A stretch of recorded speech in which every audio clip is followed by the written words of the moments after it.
How to add or remove linked phone numbers. First of all, open the Google Voice app or go to voice.google.com and sign in using your Google account. Once you are signed in, tap the settings icon at the top. Scroll down to the linked number section. Here you will see all the phone numbers currently connected to your Google Voice account. To add a new number, tap New Linked Number, enter the phone number you want to link, and then tap Send Code.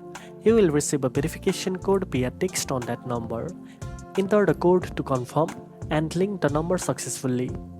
If you want to remove a number, simply tap the cross or remove icon next to the number you want to delete.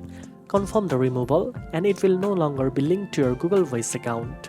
Adding multiple linked number is helpful if you want to receive call on different devices, and removing them is just as easy whenever needed. Now you know how to add or remove linked phone numbers. If you found this video helpful, don't forget to like, share and subscribe for more tech tips.